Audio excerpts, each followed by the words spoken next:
Dexter Resurrection may have just ended, but what it left behind is proof that Season 2 will be absolutely insane. Batista's shocking death, Quinn's unresolved suspicions, and Masuka's forensic brilliance all collide in ways that could finally close in on Dexter Morgan. And the question fans are asking right now is simple. Will Season 2 be the moment his past finally catches up with him?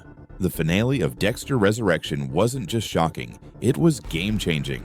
Angel Batista's death didn't just rip away one of the franchise's most beloved characters. It left behind a trail of unfinished business that Season 2 cannot ignore. Think about it. Batista returned to the story for one reason, to dig into the Bay Harbor butcher case. He hinted at something big, something he never got the chance to reveal. And now, with him gone, the weight of that mystery shifts to the two people closest to him, Joey Quinn and Vince Masuka. For fans of the original Dexter, Batista's death feels surreal. This was a man who had survived corruption, cartel plots, and countless brushes with danger. And yet here, in Resurrection, he doesn't make it out alive. But the writers didn't kill him off just for shock value. His absence lights a fuse under Quinn and Masuka, one that's going to explode in Season 2. Let's start with Quinn. Throughout the original series, Quinn always had a nagging suspicion about Dexter Morgan. Remember when his friend Stan Liddy snapped photos of Dexter dumping trash bags into the ocean with Lumen? Liddy even called Quinn, saying he had Dexter right where he wanted him. But then Liddy turned up dead. Quinn never pushed further, and Dexter cleverly cleared him of suspicion. Still, fans never forgot those moments. Deep down, Quinn knew something was off about Dexter. He just didn't want to risk it. Why? Because Quinn was tied up with Deborah. His loyalty to her and fear of losing her kept him from going after Dexter. But now, Deborah's gone. Batista's gone. And with nothing left to protect, Quinn has every reason to go back to those suspicions. Season 2 is the perfect time for Quinn to finally connect the dots. And then there's Masuka. Fans have often seen him as the comic relief. But that's only part of his story. He's the lead forensic technician at Miami Metro, a guy whose entire career was built on noticing details other people miss. He worked side by side with Dexter for years, trusting him, admiring his spotless lab work. But what if, in Season 2, he starts to realize that Dexter's perfect crime scenes weren't perfect at all? What if Masuka becomes the one person with the skill set to actually prove Dexter's guilt? The irony would be brutal. The friend who laughed with Dexter every day, the guy he shared jokes with, the one who always trusted him, turning out to be the man who could expose him. That's the kind of poetic full-circle writing that fans would never forget. Now, picture Quinn and Masuka together. Quinn's gut instinct, Masuka's science. Add in the emotional drive of honoring Batista's memory, and suddenly you have two of Dexter's oldest allies becoming his most dangerous enemies. That's what makes Season 2 so thrilling to imagine. But here's the real kicker. The writers don't even need Quinn and Masuka to fully catch Dexter right away. They just need to bring them back into his orbit. Imagine the tension of Quinn showing up in New York, finding subtle clues that Dexter is alive. Imagine Masuka analyzing a crime scene, spotting something that feels a little too familiar. The suspense builds episode by episode, and fans are left wondering, how long can Dexter stay ahead this time? Of course, there's always another possibility. Dexter could leave New York entirely. Maybe he heads back to Miami, the place where it all started, forcing Quinn and Masuka to confront their past face to face. The showrunners have endless options here, but what's clear is this. Ignoring Quinn and Masuka in Season 2 would be a massive mistake. Their presence isn't just fan service.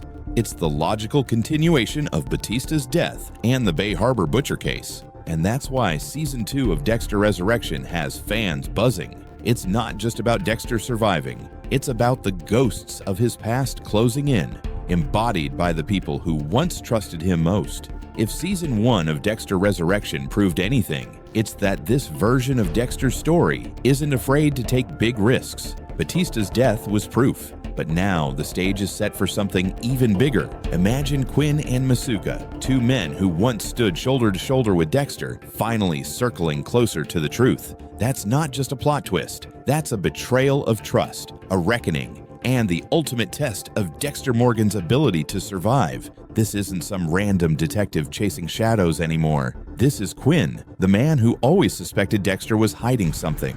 This is Masuka, the scientist who could expose the smallest flaw in Dexter's work. Together, they're not just dangerous, they're inevitable. The finale already hinted at it. Batista's unfinished case, Wallace's phone calls, Quinn's voicemail that never got an answer, all of it points to one explosive Season 2. And let's be honest, if Quinn and Masuka don't become central figures next season, it would be the single biggest missed opportunity in Dexter history. Fans don't just want to see Dexter against new villains. They want to see him face the people who knew him best. That's the kind of drama that doesn't just entertain, it makes history. So here's the truth. Dexter Resurrection Season 2 won't just be good, it won't just be dark, it will be insane. The only question left is how long Dexter can keep his secrets before the past he buried finally buries him. If you're still watching, drop Season 2 Insane in the comments so I know you're part of the real Dexter fans. And tell me, do you think Quinn and Masuka will finally bring Dexter down? Or will he outsmart them one more time? The Dexter Resurrection finale left fans speechless. But buried beneath the chaos are shocking clues you might have missed. Details that change everything about Dexter's story and possibly set up the darkest chapter yet. Think about it. Dexter trapped inside Leon Prater's vault, surrounded by evidence that could expose him as one of the most dangerous killers alive. The NYPD closing in, the threat of execution hanging over him. It looked like the end of the line, until one jaw-dropping return flipped everything upside down. Because yes, Brian Moser is back. The original ice truck killer. The brother who defined Dexter's darkness. But here's the real twist. His reappearance isn't just fan service. If you look closely, the finale is packed with hidden details linking Brian's return to the New York Ripper, to Prater's deadly collection, and to clues that fans barely noticed on their first watch. So what did the finale really mean? And how do all these shocking details connect? Let's break it all down. Let's start with Dexter's impossible situation in the finale. Trapped inside Leon Prater's vault, the stakes couldn't be higher. Mountains of evidence surrounding him, trophies, tapes, files, all pointing toward his double life. If Prater or Charlie returned, Dexter risked immediate execution. If the NYPD uncovered the vault, his entire legacy as Miami's hidden serial killer would be destroyed. This wasn't just a cliffhanger. It was the writers showing us that Dexter's world was collapsing from every angle. But just when it seemed like everything was lost, the story dropped its most shocking card: the return of Brian Moser. For longtime fans, Brian isn't just another killer. He's the original ice truck killer, the first true mirror to Dexter's darkness. His reappearance felt like Dexter's past bleeding straight into his present. And the way it was presented makes it clear. This wasn't a random hallucination or cheap callback. Brian's return was a signal. Why? Because hidden in the finale are subtle hints that Brian is more than just a ghost haunting Dexter's conscience. The camera lingers on small details, like the flicker of red light in the vault as Brian appears, or Dexter's change in tone when speaking to him. These are clues that the writers are building something bigger. Brian as a symbol of the darkness that never dies, an eternal presence that connects every killer we've seen so far. And this is where fans started connecting dots. Because if Brian's return is tied to Prater's collection of killers, then what exactly was the finale trying to tell us? Let's look at the hidden clues. First, the cat statues. They're not random decorations. Throughout the season, cats kept popping up as a symbol of duality, predators hiding in plain sight. In the finale, the statues inside the vault seem to be deliberately positioned near the evidence that could destroy Dexter. The theory? They represent watchers, a silent jury of predators, a nod that Dexter's crimes aren't just being collected, they're being judged. Then there's Charlie. His dialogue throughout the season hinted at layers fans didn't catch at first. In earlier episodes, Charlie spoke cryptically about inheritance and passing things down. In the finale, those lines take on a whole new meaning. Was he talking about Prater's trophies, or something darker? The inheritance of violence, killers mentoring killers? It reframes Charlie not as a lackey, but as a guardian of Prater's twisted legacy. And of course, the biggest looming presence, the New York Ripper. Fans have been debating his true identity for months, but the finale gave us fresh crumbs. The timing of his killings lining up with key events in Dexter's life, the eerie silence around his backstory, and one shocking fan theory that gained traction online. Gigi, the character we barely paid attention to, could be tied to the Ripper's legacy. It sounds wild, but the finale deliberately framed her scenes with subtle tension, like the camera was warning us she's more important than she seems. All of this builds toward one idea. Prater's collection wasn't just about trophies. It was about creating a gathering of killers, a secret club where predators like Dexter, Brian, the Gemini Killer, and even figures from New Blood could have crossed paths. The finale teases this through whispers of names, timelines that overlap, and eerie camera cuts that almost feel like Easter eggs for hardcore fans. This is what makes the finale more than just a shocking conclusion. It's the seed of a much bigger universe, one where killers don't just exist in isolation, but in a shared world. And if that's true, then Dexter's story isn't over. It's only getting darker. When you put it all together, the finale of Dexter Resurrection wasn't just about survival. It was about connection.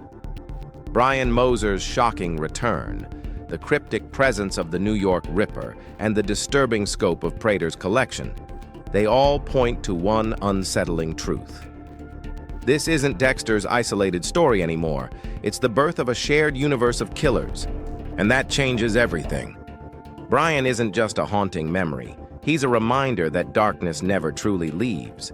The Ripper isn't just another villain.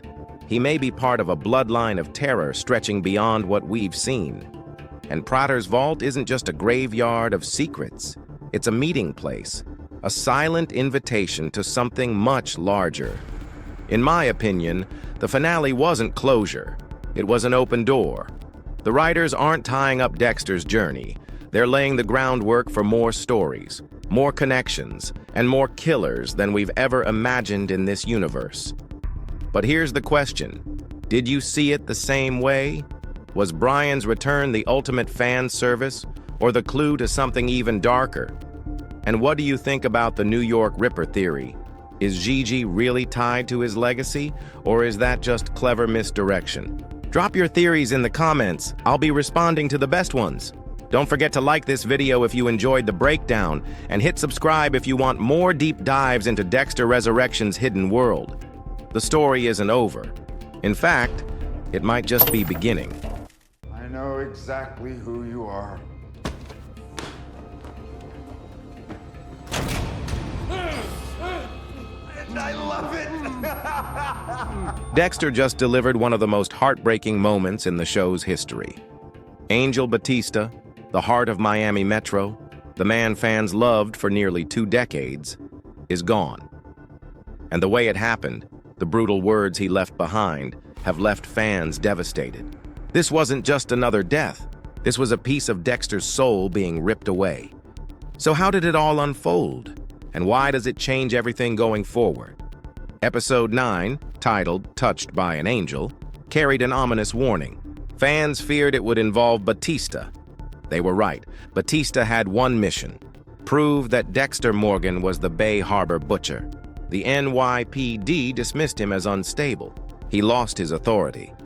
But he would not stop. He knew the truth. And that obsession led him directly into the crossfire of Leon, Prater, and Dexter. 9 episodes of deception erased instantly. Dexter's cover as Mr. Schmidt collapsed before our eyes, but the nightmare had only begun. Prater, obsessed with killers, made Batista the price of Dexter's loyalty. He strapped Batista onto Brian Moser's infamous kill table, the same table that haunted Dexter since season 1. The symbolism was cruel. Dexter once killed his brother because he fit the code. But Batista was innocent, a good cop, a loyal friend. Prater demanded Dexter kill him anyway. Dexter raised the knife. Fans held their breath. Would he really do it? Then he made his choice. He cut Batista free. It was an act of loyalty, a final hope that Batista might understand, that maybe, just maybe, they could stand together again. But that hope died instantly. Instead of running, Batista attacked Dexter. Years of bottled rage exploded. He screamed for Maria, for Dokes, for everyone Dexter had destroyed. It was raw, primal. Batista wasn't a detective anymore. He was a man seeking justice, and then the shots rang out. Prater opened fire, one bullet and then another and another, each round tearing away the hope that Batista might survive. The purest soul of Dexter's world was bleeding out on the floor. Dexter rushed to his side. He begged Batista to know one thing. I didn't kill Maria or Dokes. But Batista rejected him. His last breath carried nothing but rage. Fuck you. And then silence. Those words weren't just for Dexter. They hit every fan. Batista's final moment was hatred, not forgiveness, not peace, only betrayal. The fandom exploded. Some were heartbroken, others were furious at the cruelty of it. For many, it felt like losing a real friend, because Batista wasn't just a character. He was the conscience of the show, the moral center, the man who balanced all the darkness. Dexter's scream at the end was unforgettable.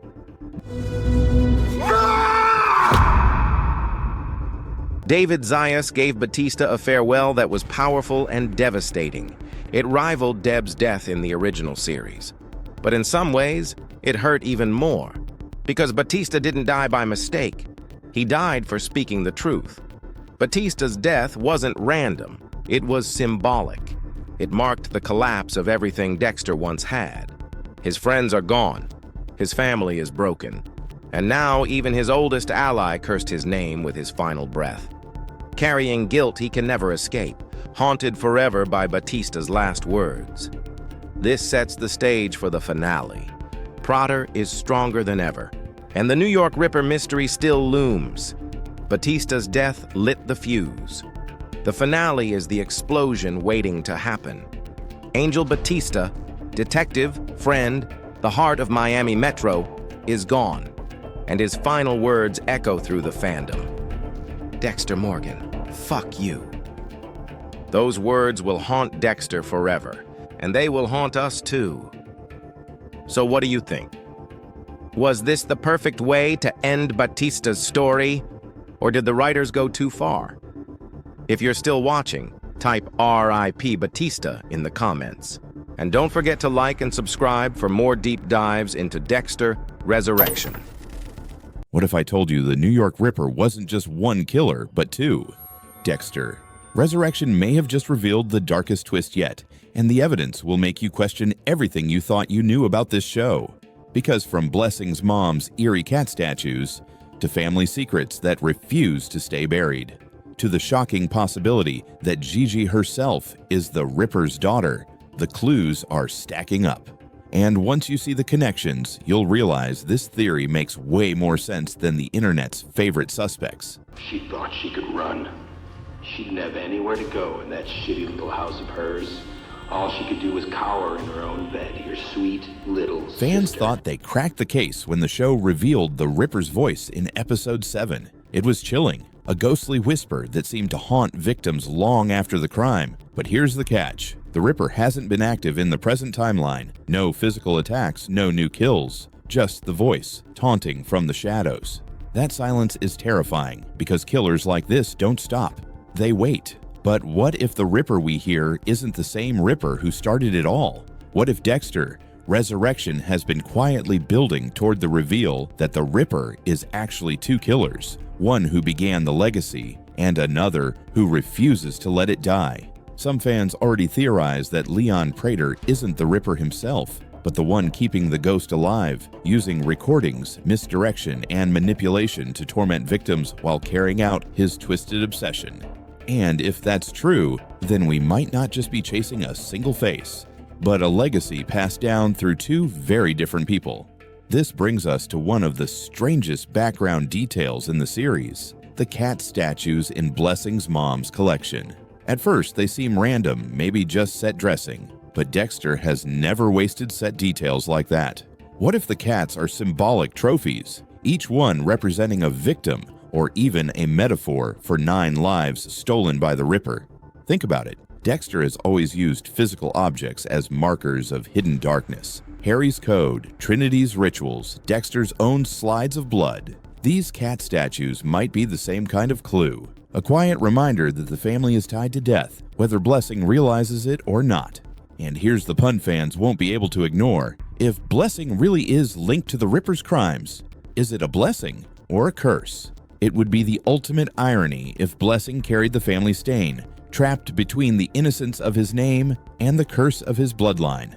But the theory doesn't stop there. Let's talk about Gigi. Her role in the show has always felt deliberate. She's close to the chaos, yet the writers keep her background murky. And in Dexter, when someone's past is left unanswered, it's rarely an accident. What if Gigi is actually the Ripper's daughter? This would fit perfectly with the show's themes. Dexter and Harrison, Trinity and Jonah, the sins of the parent bleeding into the life of the child. It's a recurring idea in the Dexter universe. Children inheriting darkness they never asked for. If Gigi is the Ripper's daughter, it explains her placement in the story. She's not just a side character, she's a living connection to the very mystery haunting New York. Her existence ties directly into the generational curse that keeps the Ripper's name alive. And imagine the emotional twist. Gigi discovering her father was the most feared serial killer in New York's history. It would turn her into both victim and suspect, heir and hunted. So how does it all fit together? Prater manipulates from the shadows, carrying the Ripper's voice, his weapon, his legend. Blessing's family hides subtle markers of death in their home, cat statues that may be silent trophies of a killer's legacy. Gigi stands as the possible daughter of the Ripper, the biological heir to his darkness. Together, these 3 threads create a chilling picture. The Ripper is not a single man, but a curse passed on through family, disciples, and bloodlines. That's why the Ripper feels unstoppable, because even if one dies, another rises to keep the name alive. Here's where the theory gets truly terrifying. What if the Ripper is less of a man and more of a myth? A curse that can be carried by anyone willing to take it on. Think about it. The drunk driver who killed Prater's parents admitted he was a serial killer. He may have been the original Ripper, the one who started it all. Prater, desperate for connection, took on his legacy. Blessing, through family ties, may be carrying markers of it without even knowing. And Gigi, well, she may be carrying the blood of the Ripper himself. One killer begins, another imitates, another inherits. That's why the Ripper never goes away, because the Ripper isn't one man at all. It's a curse that lives on. And honestly, this theory makes more sense than the Jonah Mitchell idea. Jonah showing up in New York years later feels cheap, but a Ripper that's more than a man, one who survives through family, through symbols, through disciples. That's the kind of reveal Dexter Resurrection is building toward. So what do you think? Are the cat statues a secret code? Is Blessing really cursed? And could Gigi be the Ripper's daughter, carrying the bloodline of New York's most feared killer? If you're still watching, drop 2 Rippers in the comments. Let's see how many of you are brave enough to carry this theory forward. And as always, don't forget to like, subscribe, and join the discussion, because the New York Ripper's secret is only getting darker from here. Harrison thinks he's finally found love. In Dexter Resurrection, his connection with Gigi feels like the one thing pulling him toward a normal life. But what if that love isn't what it seems? Because some fans believe Gigi is hiding the darkest secret of all, that she's the daughter of the New York Ripper. If that theory is true, it would mean Harrison and Gigi are bound together not just by romance, but by blood. Both of their fathers could be serial killers. And that shocking possibility changes everything we thought we knew about the show. So what's the truth? Is Gigi really the Ripper's daughter? And if so, what does that mean for Harrison's future? When Gigi first appeared in episode 7, most fans assumed she was just Harrison's new love interest, a character designed to give him stability in a world full of chaos. But for longtime Dexter viewers, that immediately raised a red flag, because this franchise has a history of introducing seemingly innocent characters late in the story, only for them to hide massive secrets. Think back to Season 1 when Rudy Cooper turned out to be Brian Moser, Dexter's own brother and the ice truck killer. Gigi's timing feels like deja vu, and that's why the theories around her exploded so fast. The most suspicious detail is her injured arm. She laughs it off, blaming a recent motorcycle crash, but the vagueness almost feels deliberate. Why bring so much attention to a wound if it isn't hiding something bigger? In Dexter, details like this are never random. It may not explain why the Ripper stopped years ago, but it could be the writers planting a seed, a hint that Gigi's past isn't as clean as it looks. Then there's her eerie connection to Harrison. Within moments of meeting him, she somehow recognizes he's an orphan. That's not normal intuition.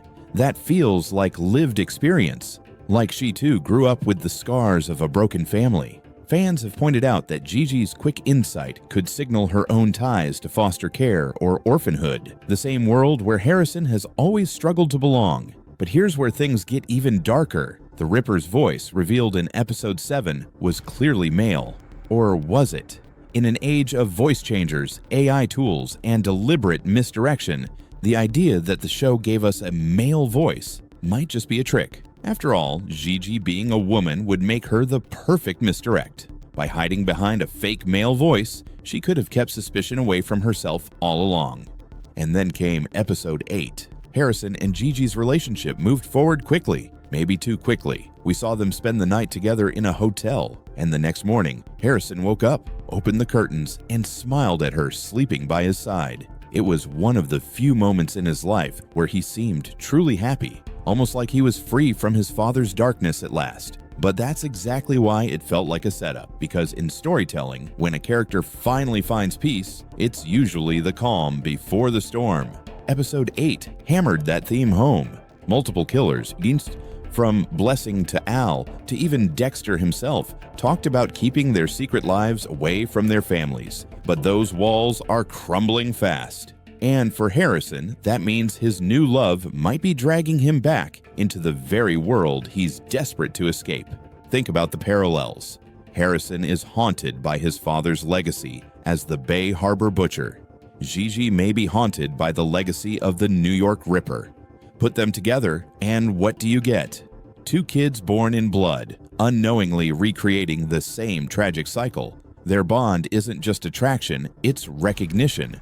A killer sensing another killer. And that's exactly what makes this theory so terrifying. If Gigi really is the Ripper's daughter, then Harrison isn't walking away from his past. He's walking straight back into it. If Gigi's secret comes out, Harrison won't just be heartbroken, he could be dragged into a spiral that ends with prison, or worse. And the writers know exactly what they're doing. Dexter has always been about legacies, about how the sins of one generation poison the next. For Harrison and Gigi, that theme could explode into the deadliest twist yet, because their shocking connection isn't just romantic, it's deadly. So the real question is this: will Harrison uncover Gigi's truth before it destroys him, or will he repeat his father's fate by letting love blind him to the monster right beside him? What do you think? Is Gigi really the Ripper's daughter, or is this another brilliant misdirect? Drop your theories in the comments, and let's see how deep this rabbit hole goes. Forever.